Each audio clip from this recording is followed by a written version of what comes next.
Hello again from Token Creek, but today in the garden in Cambridge, Massachusetts, speaking to you about a very beautiful program which we call Music of the Renaissance and Early Baroque.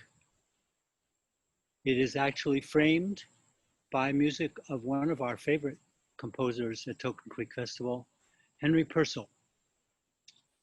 We love his music in so many forms and have performed it in a number of forms, from the fantasies for violin sonatas to songs, from plays, and in all these forms, his music is ever fascinating and filled with surprise, originality, boldness, all the things that we look for at our festival.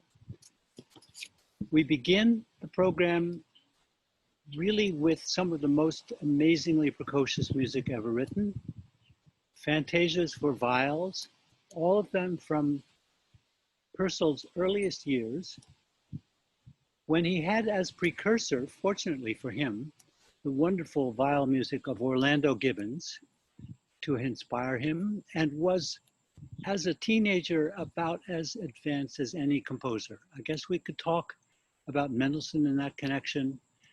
In some ways, Mozart, though less. But these are such developed pieces. They are so fluent and varied, and the harmony is so freewheeling and inventive. It is just an endless marvel. They expand in a very satisfying way. It's not clear that they were meant to be performed as a set. They expand by adding a voice as they proceed, starting in 3 parts, going to 4, 5, and then 6 and 7 part pieces, very incredibly clear, large textured pieces.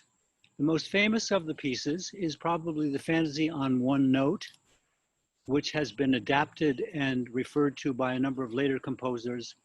It's a tour de force, absolutely so effortless. If you weren't brought to be attentive to the idea of the one note, you would simply hear a tremendously loose, free, go anywhere piece, not constrained by the fact that a single pitch will sound from the very first note to the end. After dealing with Purcell, we are going to go back through a very fantastical period in music, what we call loosely the Middle Baroque. Music has changed in a big way really only twice. That is to say, the materials of music, the ones that we're still working with every day in modern concert music and folk and jazz and pop. From the Greeks, we inherited, by rather jagged and disconnected means, the modes. And we don't know much what the modes sounded like to the Greeks, but certainly as they were passed along through the Middle Ages on into the early Renaissance, they meant a series of pitches, usually inhabiting in a very orderly way a reference to the Overtone Series, which is pretty much agreed on by musicians since the very beginning. That is the resonance of the fifth and the octave, which is the old Pythagorean string. And for a long time, the modes ruled the thinking of composers and singers. And then it occurred to musicians to inflect them, to add new tones, but they've always, in a sense, sort of been there, inherent in the possibility, by way of expressive inflection. And we know that for a long time, these new tones were probably improvised, instinctively added, used as coloration, until we gradually approached what we would call a kind of nascent chromatic system, which meant more than the 7 tones of the scale. But the biggest change up to that point occurred a little later, mostly in the hands of the Italian composer Monteverdi, when, with the addition of so many of these chromatic tones, we had almost another kind of thinking evolving very quickly. Another kind of thinking which persisted through music all the way through for a number of centuries. I should say that just before this big change of Monteverdi, there was an assumption that music had achieved its form.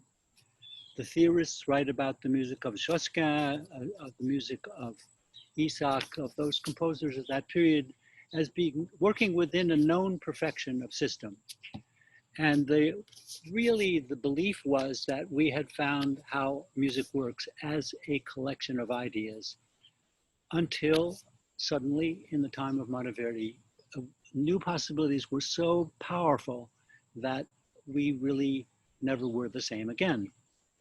It's this period after Monteverdi that we're really functioning with in this program. A bunch of composers who come along who react to this new freedom in many, many different ways.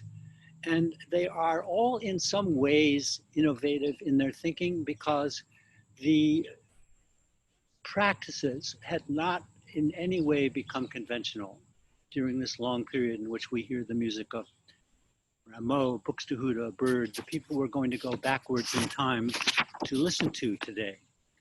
And in fact, that's what we're going to do after this first group of Purcell pieces. We will descend in reverse through the so-called Middle Baroque, starting with Rameau, who would be the most recent to us, back to Buxtehude, to Byrd, to Gabrieli and Isaac, and then a little encore with Purcell again. Isaac will be the only one of these composers who belongs to that time where a musical system seemed to be completely sufficient, established. It was, in fact, the idea of music. The changes that occurred thereafter have left that period one of the most rich and varied and fascinating to explore. And I'll say just a few things about the pieces you'll be hearing. J.S. Bach was very fortunate that their period as a young composer, the work of Dietrich Buxtehude, a composer of such imagination and vision and poetry, that he heard music as a young man that must have just expanded his ears in the most radical way. We think sometimes of Bach as a phenomenon on some sort of uncharted waters, but the waters were charted, and they were more than anything, they were Buxtehude. And we're so glad to be able to present some music of Buxtehude on our program. Marimo was, of course, a rough contemporary with Bach, and he was a French composer known throughout the world. He was a composer mainly for the theater, but we are happy at least to have some music of his, the Pièce de Clavecin, which gives some idea of his extremely refined style, his brilliant moments, his sense of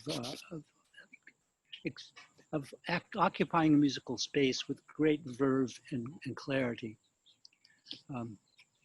William Byrd was a composer who hovered on the cusp really of the old practice and the new practice, the one I talked about, the beginning of chromatic added tones and the old modes. And finally, we get to Gabrieli, who is, again, a kind of across both worlds, but is more in the old world than the new.